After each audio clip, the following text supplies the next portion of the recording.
نحمده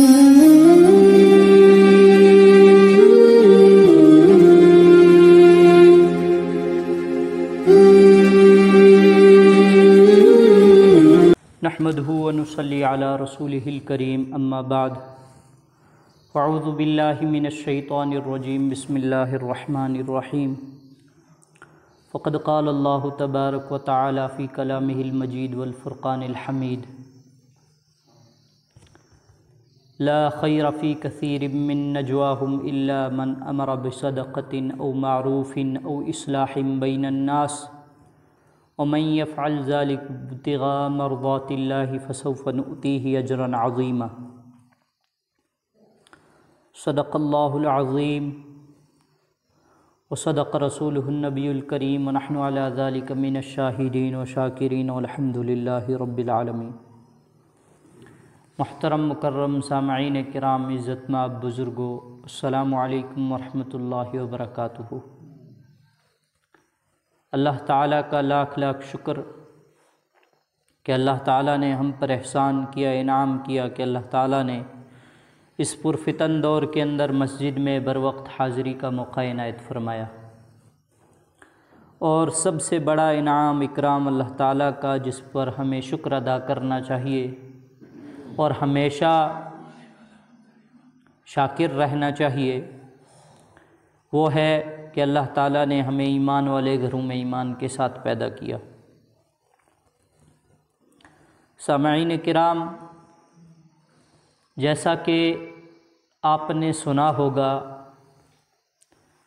یا پڑھا ہوگا کہ اللہ تعالیٰ نے جب آدم علیہ نبینا وعلیہ الصلاۃ والسلام کو پیدا کیا تو وہ واقعہ کیسے پیش آیا، اور اللہ تعالیٰ نے کیوں کر آدم علیہ الصلاۃ والسلام کو پیدا کیا۔ محققین، علماء، اکابرین لکھتے ہیں کہ اللہ تعالیٰ کی منشا تھی کہ میرے ہاں عابدوں کی تعداد بہت زیادہ ہے، جو عبادت کرنے والے ہیں، جو تسبیحات کرنے والے ہیں، ایسی مخلوق جو کبھی نافرمانی نہیں کرتی، مگر میں چاہتا ہوں کہ میں پہچانا جاؤں، تو میں نے آدم کو پیدا کیا اپنا نائب اور خلیفہ بنانے کے لیے۔ اور علماء اس میں فرماتے ہیں کہ آدم علیہ الصلاۃ والسلام کو اس طریقے سے پیدا کرنا کہ مٹی سے پیدا کیا جائے اور ان کو ایک عقل سلیم عطا کی جائے، فرشتوں سے بالکل الگ طریقے کا ایک مخلوق پیدا کی جائے، اس کی وجہ یہ بھی تھی کہ فرشتوں کے پاس جو عقل ہے وہ ایک متعین اور لمیٹڈ ہے، کہ کچھ فرشتوں کو معلوم ہے کہ ہمارا یہ کام ہے تو وہ اسی پر جو ہے لگے ہوئے ہیں، کچھ فرشتے تسبیحات کر رہے ہیں تو تسبیحات ہی کر رہے ہیں، کچھ فرشتے ایسے ہیں جو رکوع میں ہیں تو رکوع میں ہیں، سجدے میں ہیں تو سجدے میں ہیں، اس کے علاوہ وہ قیاس سے، عقل سے کوئی چیز سوچتے نہیں ہیں، وہ غور و فکر نہیں کرتے ہیں، بس جو کام ان کو دیا گیا ہے وہ کرتے ہیں، نہ ہی ان کے پاس کوئی چھوٹ ہے کہ وہ کھل سکتے ہیں اور نہ ہی ان کے پاس کوئی اختیارات ہیں۔ تو اللہ تعالیٰ نے جب آدم علیہ الصلاۃ والسلام کو پیدا کیا تو اپنا خلیفہ بنایا، اپنا نائب اس طریقے سے بنایا کہ میں آدم علیہ نبینا علیہ الصلاۃ والسلام کو جو ہے قیاس اور عقل کے ساتھ پیدا کروں گا، اس کے اندر شعور ہوگا اور اس کو اختیارات دیے جائیں گے کہ یہ خود سے اپنی عقل سے میرا تعارف کرے گا، مجھے پہچانے گا۔ اور جب آدم علیہ الصلاۃ والسلام کو پیدا کیا گیا تو آپ کو جنت میں بھیج دیا گیا۔ اب شیطان مردود نے، عزازیل نے اپنی منافقت، اپنا تکبر، اپنی گناہگاری اور نافرمانی دکھائی تو آدم علیہ السلام سے ایسا کام کروایا کہ شجرہ ممنوعہ جو کہ اللہ تعالیٰ کی طرف سے منع کردہ ایک درخت تھا اس کو استعمال کرنے کے لیے آمادہ کیا اور استعمال کروایا، اور پھر آدم علیہ السلام کو دنیا میں بھیج دیا گیا۔ اب اللہ تعالیٰ نے دنیا میں جب انسانوں کو بھیج دیا، پیدا کیا، تو اللہ تعالیٰ ہم سے چاہتے کیا ہے؟ سب سے پہلا مقصد ہے ہمیں پیدا کرنے کا اللہ تعالیٰ کا، وہ یہ ہے کہ ہم اللہ تعالیٰ کا تعارف کرائیں، اللہ تعالیٰ کو پہچانیں اور اللہ تعالیٰ کا دوسروں تک تعارف کروائیں۔ اور وہ کس سے ہو؟ اپنی عقل سے ہو، اپنی سوچ سمجھ سے ہو، اپنے شعور سے ہو، کہ ہم اللہ تعالیٰ کی تمام بنائی ہوئی چیزوں کے اوپر غور و فکر کریں، اللہ تعالیٰ کے وجود کا ثبوت نہ ڈھونڈتے ہوئے اللہ تعالیٰ کی وحدانیت کا ثبوت ڈھونڈیں، اللہ تعالیٰ کی وحدانیت کی دعوت دیں، اللہ تعالیٰ کی وحدانیت کا اقرار کریں، اور اس کو اپنے عقل اور شعور سے یہ ثابت کریں کہ اللہ تعالیٰ واحد ہے، خالق ہے، مالک ہے، رزاق ہے، اللہ تعالیٰ کے قبضے قدرت میں سب چیزیں ہیں۔ اور اس کے ساتھ ساتھ اللہ تعالیٰ نے ہمیں ایک مقصد حیات دیا، وہ یہ دیا کہ ہم اسلام کے اوپر عمل کرتے ہوئے معاشرے کی اصلاح کا ذمہ اٹھائیں، اور بالخصوص نبی اکرم صلی اللہ علیہ وسلم کی امت کے اوپر اس کی ذمہ داری ڈالی گئی۔ اسی وجہ سے اللہ تعالیٰ قرآن مقدس میں فرماتے ہیں کنتم خیر امت اخرجت للناس تأمرون بالمعروف وتنہون عن المنکر وتؤمنون باللہ، کہ تم بہترین امت ہو، کہ تم نکالے گئے ہو لوگوں کی نفع رسانی کے لیے، لوگوں کو نفع پہنچانے کے لیے، اور وہ نفع کیا ہے؟ تأمرون بالمعروف وتنہون عن المنکر، کہ تم لوگوں کو اچھائی کا حکم کرو، اچھائی کی دعوت دو اور برائی سے روکو۔ اور اسی کے ضمن میں فرمایا کہ ہمارا مقصد حیات ہے کہ ہم دوسروں کے کام آئیں۔ سب سے پہلا مقصد کیا تھا ہمارا؟ کہ اللہ تعالیٰ کا تعارف، اللہ تعالیٰ کو پہچاننا، اور دوسرا مقصد حیات ہے کہ اللہ تعالیٰ کی مخلوق کے اوپر ہمارے جو حق ہے اور جو ہمارے اوپر مخلوق کے حق ہیں ان کو ادا کرنا اور کروانا، اس کی فکر کرنا۔ اسی طریقے سے اللہ تعالیٰ قرآن پاک میں فرماتے ہیں لا خیر فی کثیر من نجواہم الا من امر، کہ جو تم آپس میں سرگوشیاں کرتے ہو، ایک دوسرے کے کانوں میں باتیں کرتے ہو، کانا پھوسی کرتے ہو، لا خیر فی کثیر، ان میں کوئی خیر نہیں ہے۔ جو بھی تم آپس میں سرگوشیاں کرتے ہو، ایک دوسرے کے ساتھ بات کرتے ہو، ان میں کوئی خیر نہیں ہے۔ الا من امر بصدقۃ، سوائے اس چیز کے کہ جب تم آپس میں سرگوشی کر رہے ہو تو صدقے کی بات کرو، او معروف، یا لوگوں کے لیے اچھائی کی بات کرو، او اصلاح بین الناس، اور لوگوں کے درمیان اصلاح کرنے کی بات کرو۔ ومن يفعل ذلك ابتغاء مرضات اللہ فسوف نؤتیہ اجرا عظیما، اور جو شخص ان تینوں کاموں میں سے کوئی ایک کام کرتا ہے اور دل میں ارادہ رکھتا ہے کہ اللہ تعالیٰ کی خوشنودی اور رضامندی مجھے حاصل ہو جائے، اللہ تعالیٰ کو راضی کرنے کے لیے تین کام کرتا ہے، فسوف نؤتیہ اجرا عظیما، اللہ تعالیٰ کے یہاں اس کے لیے ایک بہترین اجر ہے۔ کہ ہم لوگوں کی اصلاح کے لیے، لوگوں کے فائدے کے لیے پیدا کیے گئے ہیں۔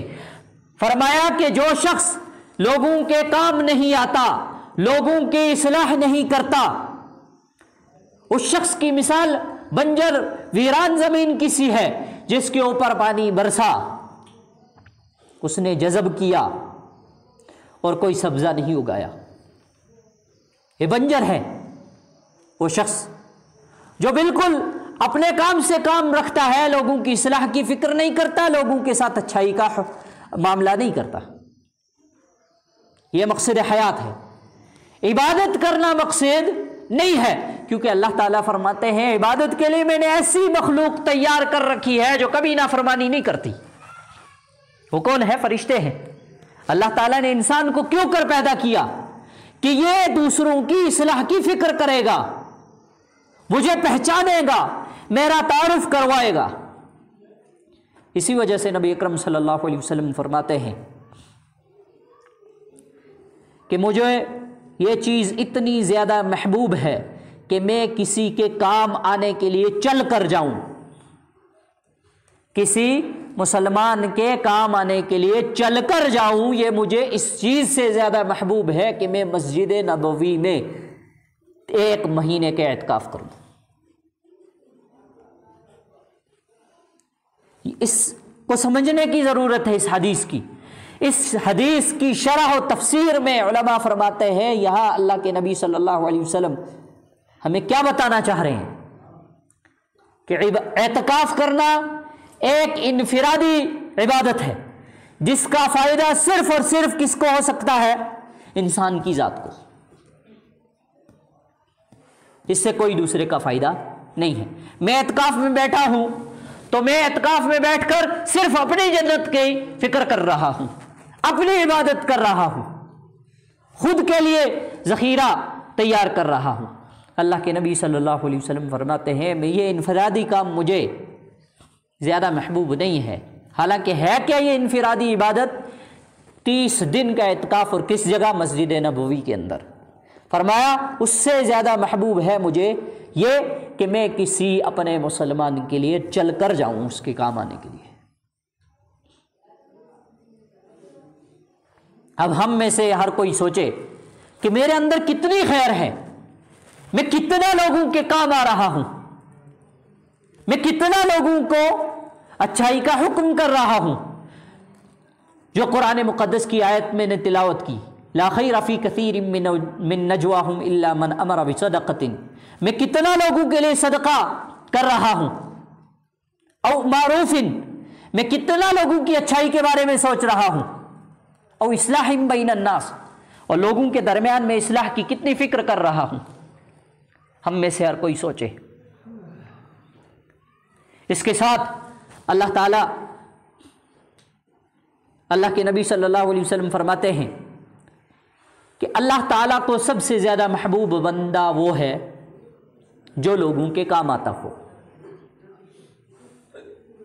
اور اسی حدیث کے اگلے جملے میں فرمایا کہ لوگوں کے نیک اعمال میں سے، جو لوگ نیک اعمال کرتے ہیں، ان اعمال میں سب سے زیادہ بڑا عمل جو ہے وہ یہ ہے کہ انسان کسی سے کوئی ایسی بات کرے یا کوئی ایسا کام کرے جس سے دوسرے مسلمان کا دل خوش ہو جائے۔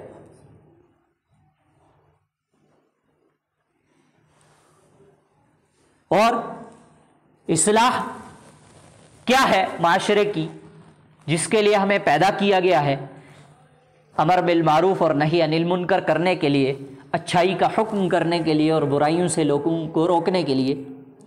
اس کے اندر بھی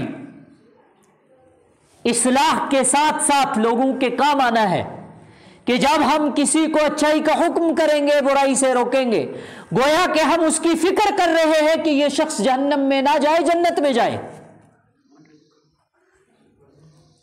فرمایا یہ شخص اس دور کا ایسا شخص ہے جو نبی اکرم صلی اللہ علیہ وسلم کے مشن کو آگے لے کر چل رہا ہے۔